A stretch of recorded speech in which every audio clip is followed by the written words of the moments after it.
hard dresses for you.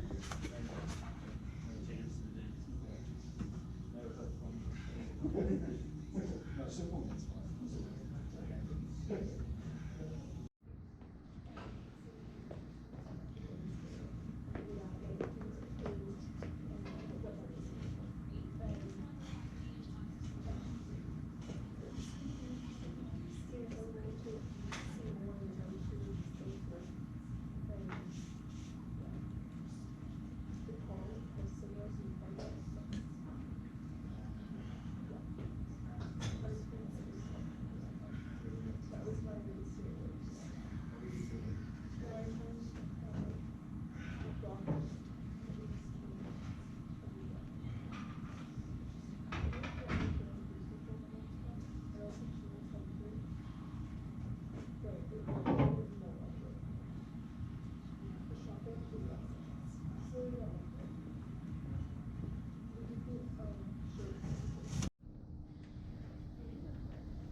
Hello, and welcome to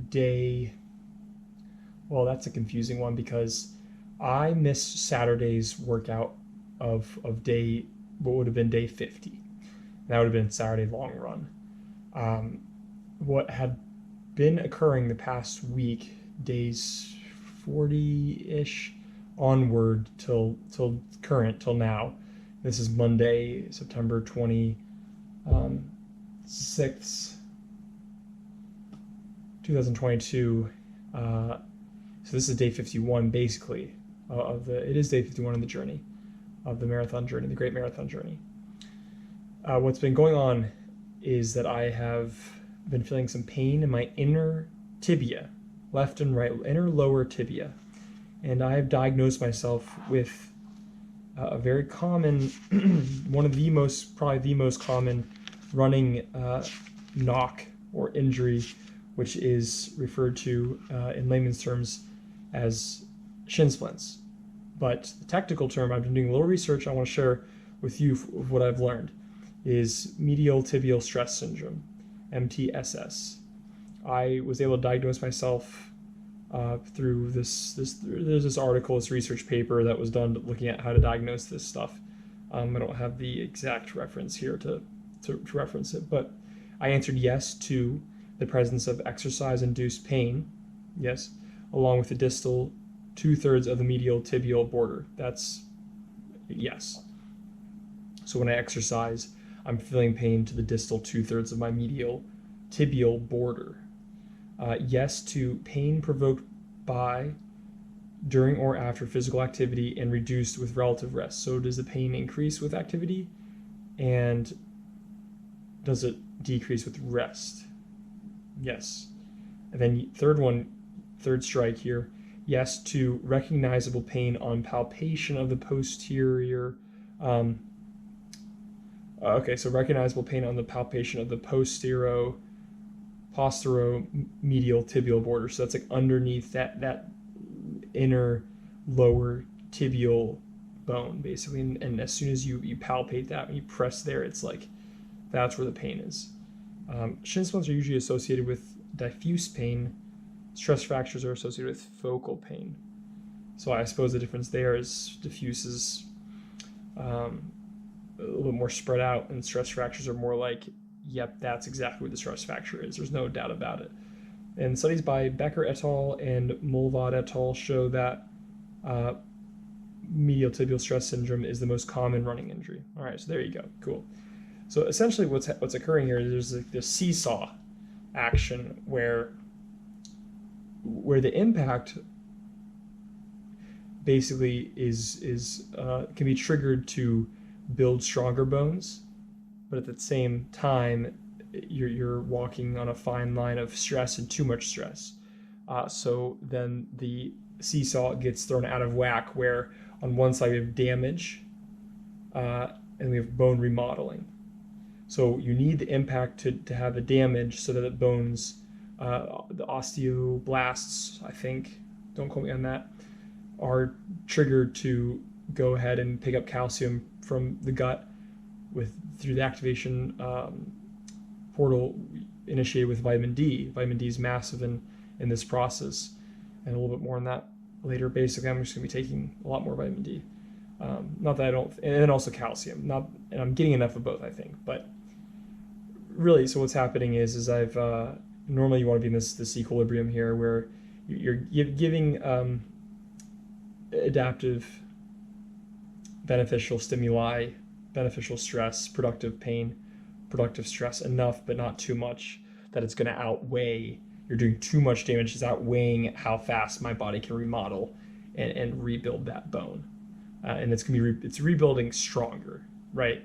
So I've given myself too much stress, and I think it's probably comes from, I'm a big minimalist shoe running guy, but it probably has come from the minimalist shoe on the concrete. It's tough. It's tough because it's one thing to do minimalist shoe if you're not very athletic. It's like you're probably all right. I shouldn't say, I don't know. Cases, it varies at how we all have a specific adaptation ceiling that we have to understand about ourselves, like where we are with that. And it's tough when you want to do minimalism but also run very long distances, marathons. So I have been, for the record, going back and forth with my zeros, but also a little bit more of a traditional cushion running shoe. And I guess really what's happened is this is accumulated, and I need to go back to running with the cushion shoe before I'm ready. I'm not ready yet. That's it. Bone loading has exceeded my ability to positively adapt. That's a great way of succinctly putting it. Bone loading has exceeded my ability to positively adapt. So what are we doing? What we're going to do is we're going to take care of ourselves. We're not going to run ourselves into casts here, because where this goes into stress fractures, and then we have bones breaking because we can't be humble enough to pivot our approach to a healthier approach. So what we'll be doing is stretching and strengthening. I've done no stretching this until today, actually, and then strengthening, and then I'm going to get my cardio on the stationary bike with some layers. Layers are going to help challenge the cardio. So today I did that. I did a bunch of layers, and I did a 45-minute on the bike. That was boring, but I think useful. So bikes are 0 to low impact.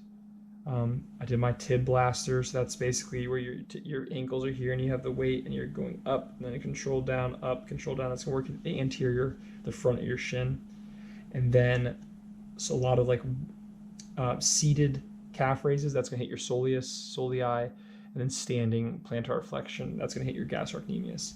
I have a suspicion that my solii are definitely, they could be stronger, I think. And then we'll look into increasing with some plyometric exercises and see where we are with that. But this whole week, no running, That's the plan. And I think we'll be all right. All right, cheers.